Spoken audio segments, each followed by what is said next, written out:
பாவலன் sir. அதாவது அந்த பீகாருக்காக பேசாமல் ஒட்டுமொத்த இந்தியாவுக்கும் ஒரே ஒரு கருத்தை சொல்ல வரேன். அது வந்து இந்தியா ஒரு மிகப்பெரிய குடியரசு நாடு.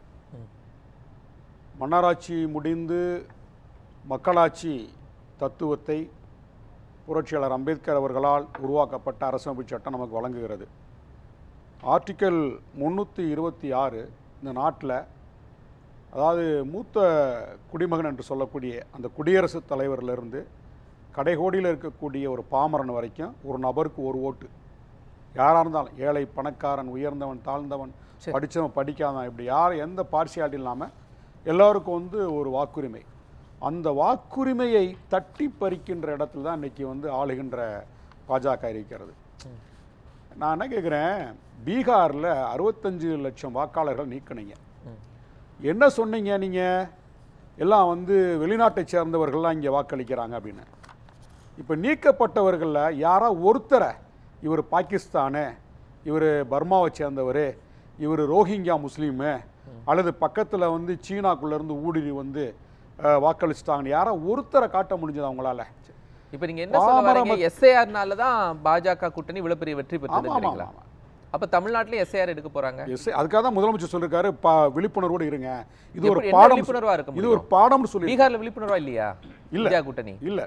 அதாவது அங்கே வந்து எப்படின்னா போதுமான கல்வி அறிவில்லை. இப்போ இவர் சொன்னார் இல்லையா, நம்ம டால்பின் சிறிது சொன்னது வந்து பீகாரில் சாலை வசதி கிடையாது, மின்சார வசதி கிடையாது, அரசு பள்ளிக்கூடங்கள் தரமற்ற முறையில் மாட்டுத் தொழுவத்தை விட மிக மிக கேவலமாக இருக்குது. வேணால் இப்போ எடுத்து நீங்கள் டேட்டாவை எடுத்து பார்க்கலாம்.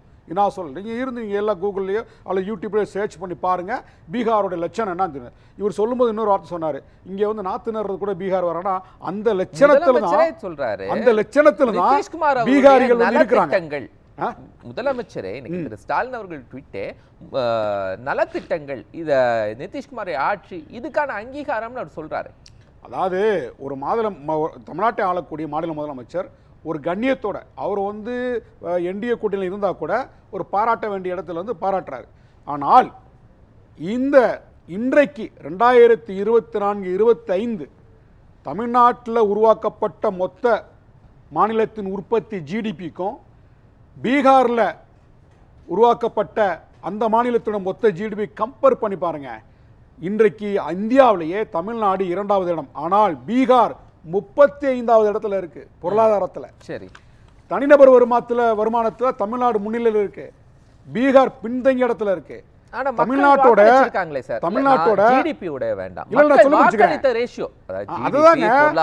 அந்த மக்கள், அதாவது இந்தியாவிலேயே மிக மிக பாவப்பட்ட ஒரு நிலப்பகுதி வந்து ஊபி பீகாரை சொல்லலாம், எதுக்கெடுத்தாலும் சொல்லலாம், அவர்களை எல்லாத்துக்கும் சான்றா சொல்லலாம். அந்த அளவிற்கு அவங்களுக்கு வந்து மூட நம்பிக்கைகள். காரணம் என்ன?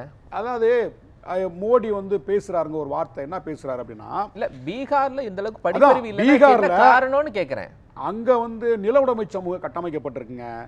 ஒரு கிராம இல்ல நல்ல ஒரு இன்டீரியர் வில்லேஜ் போனீங்கன்னா அந்த ஊர்ல ஒரு பெரிய பண்ணையார் இருப்பான், அவனுக்கு கட்டுப்பட்டதான் அந்த ஊர். அங்கெல்லாம் வந்து நீங்க வந்து நினைச்ச மாதிரி பேச்சுரிமை எழுத்துரிமை காட்டாட்சி தர்பார்னு சொல்றாரா? ஒட்டுமொத்த இந்தியா எல்லாரையும் அதுக்கு பொறுப்பு நம்ம சொல்லலாம். வந்து காலங்காலமா அந்த மண் வந்து அப்படிதான் இருக்கு. எல்லா கேடுகட்ட செயல்களும் ஊபி பீகார் நடந்துகிட்டு தான் இருக்கு. எந்த மாற்றத்திற்கும் உட்படாத மாநிலங்கள் தான். அதை மாற்றத்துக்கு காங்கிரஸ் ஆர்ஜேடி எல்லாம் முந்தைய காலத்துல பணி செய்யலையா? பணி செய்யல. அதாவது அந்த மாதிரி அந்த ரியாக்ஷன் தான் இப்போ பிரதிபலனா இருக்கா? அத மறந்துட்டீங்க. நீங்க ஒரு விஷயம் சொல்றீங்க, காங்கிரஸோ ஆர்ஜேடியோ அதை மாற்றுறதுக்கு எந்த முயற்சியும் செய்யல அப்படின்னு.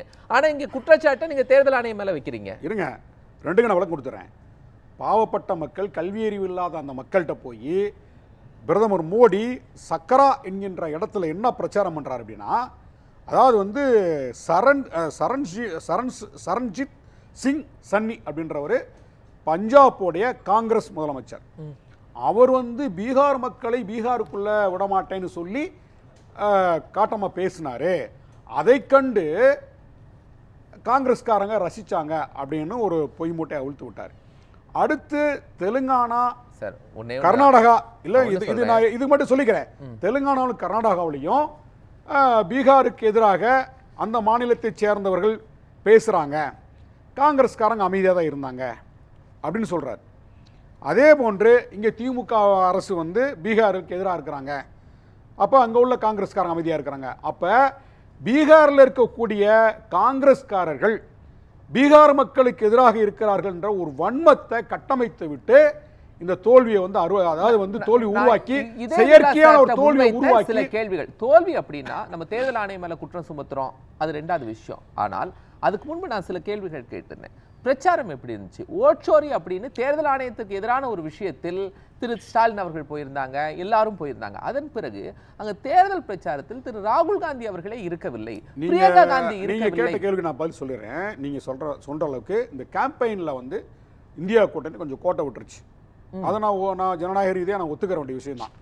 அந்த எதிர்த்தரப்பில் என்டிஏ கூட்டணியில் இருக்கக்கூடியவங்க ரொம்ப ஒரு முழு வீச்சில் இறங்கி வேலை செஞ்சாங்க.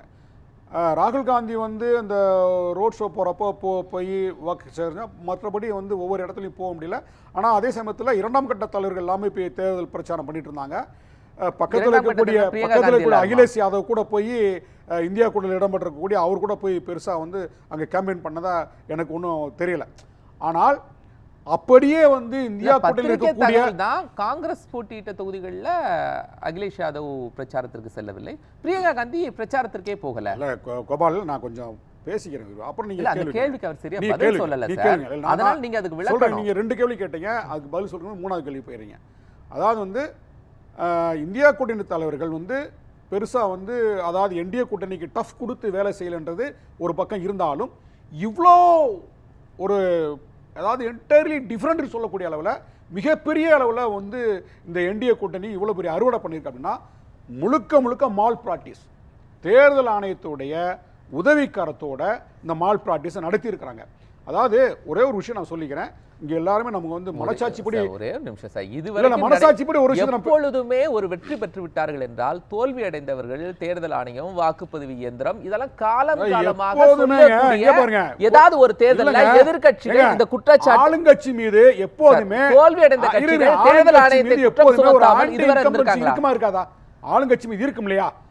நான் வந்து இந்த வெற்றி வந்து தமிழ்நாட்டுல கூட 2011 23 இடங்கள் எதிர்க்கட்சியா கூட இல்லாம போச்சுது காங்கிரஸ் திமுக கூட்டணி. உங்களுக்கு நல்ல ஞாபகம் இருக்கும் தமிழ்நாட்டுல. அதுக்கும் நீங்க தேர்தல் ஆணையம்னு சொல்லுவீங்களா சார்? நான் என்ன முதல்ல இப்ப 4வது கேள்விக்கு போயிட்டீங்க, நீங்க 4வது கேள்விக்கு போயிட்டீங்க. நான் வந்து முதல் 2 கேள்விக்கு பதில் சொல்லி முடிக்கல. தேர்தல் ஆணையம் மனசாட்சிப்படி இந்த நாட்டினுடைய அரசமைப்பு சட்டம் வழங்கக்கூடிய உச்சபட்ச அதிகாரம் இருக்கிறது வந்து உச்சநீதிமன்றத்துக்கும் நாடாளுமன்றத்துடைய அமைச்சரவைக்கும். நாடாளுமன்றத்திற்கு சுப்ரீம் பவர் இருக்குது, உச்சநீதிமன்றத்துக்கும் சுப்ரீம் பவர் இருக்கு. ஆனால் உச்சநீதிமன்றம் சொல்லுது நீக்கப்பட்ட 65 லட்சம் வாக்காளர் பட்டியலை கொடுன்னு சொல்லி தேர்தல் ஆணையத்தை கேட்ட போது தேர்தல் ஆணையம் கொடுக்க முடியாது. நம்ம பலமுறை வெளியிட்டிருக்கணுமா இல்லையா? அதாவது எஸ்ஐஆர் வெளியிட்டிருக்கணுமா இல்லையா? பலமுறை விவாதிச்சு. சரிங்க, இப்போ நீங்க அந்த முழு தோல்விக்கும் காரணம் எஸ்ஐஆர் தான் அப்படின்னு சொல்றீங்க. இல்ல, இன்னொன்னு மால் பிராக்டிஸ் தேர்தல் என்ன பண்ணுதுன்னா, அதாவது வந்து பட்டியல் வெளியிட்டாங்க, எஸ்ஐஆர் வந்ததனால தான் வரைவு வாக்காளர் பட்டியல் பீகார்ல வெளியிட்ட பிறகு அடிஷனலா ஒரு 3 லட்சம் வாக்காளரை போய் சேர்க்கறாங்க. இப்படி தேர்தல் ஆணையம் தான், தேர்தல் ஆணையத்தின் விதிமுறைகள் எங்கேயுமே இல்ல. ஒரே ஒரு இந்த வெற்றி தேர்தல் ஆணையம் அறுவடை செய்து மோடிட்டு ஒப்படைச்சு. அதாவது நீங்க இப்போ உங்களுடைய எல்லா விஷயமும் தேர்தல் ஆணையம் தான். காங்கிரஸ் தேர்தல் ஆணையம் ஏன் இங்க இருந்து திரு ஸ்டாலின் பிரச்சாரத்துக்கு போகல? நாட்டை பிரதமர் பதவியில் இருந்து வழிநடத்தக்கூடிய மாண்புமிக்க அந்த பதவியில் இருக்கக்கூடிய பிரதமரின் அவதூறு கருத்துக்கள், மறுக்கிறதுக்கு யார்? 2020 என்ன சொன்னாரு? உங்க வீட்ல 2 எருமை மாடு இருந்தா காரணங்கள் சொல்லலாம். 2020 சொன்னாங்க. பிரச்சாரம் முறையா செஞ்சீங்களா அப்படின்னா ஒரே ஒரு நாள் 2020 ஆணையத்துக்கு எதிராக ஓட்டு 2020 இதே மோடி என்ன சொன்னாரு? உங்க வீட்ல 2 எருமை மாடு இருந்தா ஒரு மாட்டை வந்து முஸ்லிமுக்கு பிடிங்கி காங்கிரஸ்காரங்க கொடுத்துருவான்னு சொன்னா இதை விட அவதூறு அசிங்கம் அல்ல? ஒரு பிரதமர் பதவிக்கு அசிங்கம் இல்லையா?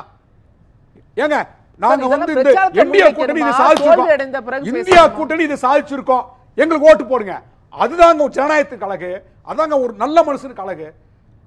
அவதூறு பரப்பிய ஓட்டு பிடுங்குறதே. சார் பதில் அதுக்கு சொல்லுங்க. பேர் திருட்டுத்தனம். நீங்க திரும்ப அதுக்கு பேர் திருட்டுத்தனம். கேள்விக்கு பதில். ரெண்டு எரும மாட்டை உன்னை பிடுங்கி வந்து முஸ்லீமுக்கு கொடுப்பான்னு சொன்னா காங்கிரஸ்காரன் கொடுப்பான். கேள்விக்கு பதில் சொல்லுங்க. இன்னொரு சொல்றாங்க. இதுக்கு யாரு இந்த தேர்தலுக்கு முன்னாடி இன்னைக்கு பதில் சொல்றீங்க. தோல்வி அடைந்த பிறகு பதில் சொல்றீங்க. டெல்லில பாம் பிளாஸ்ட் நடந்துச்சா இல்லையா சார் ப்ளீஸ். டெல்லி தோல்வி அடைந்த பிறகு பாம் பிளாஸ்ட் நடக்கிறதுக்கு ஒரு சில நாட்களுக்கு முன்னாடி இதே பிஜேபி காரர் என்ன சொல்றாங்க அப்படின்னா, காங்கிரஸ்காரர்கள் தீவிரவாதிகளுக்கு உடந்தையாக இருக்கிறான்னு ஒரு பிரச்சாரம் பண்றீங்க. ஏன்னா காங்கிரஸ்காரங்க தான் வந்து தீவிரவாதிக்கு பூரா வெடி கொண்டு துப்பாக்கி கொடுக்குறாங்களா? எப்படி நீங்க இல்ல நான் என்ன கேக்குறேன்னா இதெல்லாம் தான் தீவிரவாதத்தோட காங்கிரஸ் வந்து கனெக்ட் பண்ணி ஒரே ஒரு வெறுப்பை திணிச்சு காங்கிரஸ் தோக்கடிக்கிறீங்க. இதான் காரணம்.